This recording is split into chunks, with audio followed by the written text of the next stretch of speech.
আসসালামু আলাইকুম ওয়া রাহমাতুল্লাহি ওয়া বারাকাতুহু। প্রিয় বন্ধুগণ, আমরা প্রায়ই হঠাৎ করে কোনো জিনিস দেখে বা শুনে বিশ্বাস করে ফেলি এবং সিদ্ধান্ত নিয়ে নেই। আসলে এটি কোনোভাবেই উচিত নয়। লক্ষ্য করুন, জীবনে কতবার এই রকম হঠাৎ কোনো কিছু বিশ্বাস করে কিংবা সিদ্ধান্ত নিয়ে কতবার ঠকে গিয়েছেন।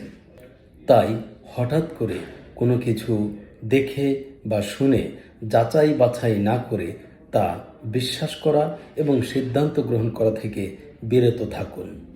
এই ক্ষেত্রে আমরা হজরত ওমর রাদিয়াল্লাহু তাআলা আনহুর জমানার একটি ঘটনাকে শিক্ষা হিসেবে নিতে পারি। ঘটনাটি ছিল এইরকম: হজরত ওমর রাদিয়াল্লাহু তাআলা আনহুর জমানায় কিছু সাহাবীগণ একসাথে বসা ছিলেন। হঠাৎ করেই তাদের মাঝে একজন লোক প্রবেশ করল এবং তাকে দেখে কিছু সংখ্যক সাহাবী তার প্রশংসায় পঞ্চমুখ হয়ে উঠল।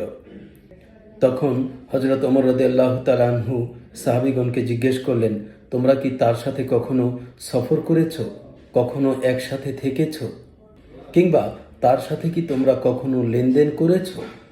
উত্তরে সবাই বললেন না। তখন ওমর রাদিয়াল্লাহু তাআলা আনহু বললেন যে, তোমরা তার সাথে সফর করনি, একসাথে থাকুনি, লেনদেন করনি, অথচ তোমরা তার প্রশংসায় পঞ্চমুখ। এটি মোটেই উচিত নয়, কারণ বাস্তব অভিজ্ঞতা ছাড়া কোনো সত্যই আপন হয় না। তাই আসুন আমরা হঠাৎ বিশ্বাস করা এবং হঠাৎ সিদ্ধান্ত গ্রহণ করা থেকে বিরত থাকি এবং বাস্তব অভিজ্ঞতার আলোকে সব কিছু বিশ্বাস করি এবং সেই অনুযায়ী সিদ্ধান্ত গ্রহণ করে জীবনকে সাজাই। তাহলেই আমাদের জীবন এবং পরকাল উভয়ই সুন্দর হবে।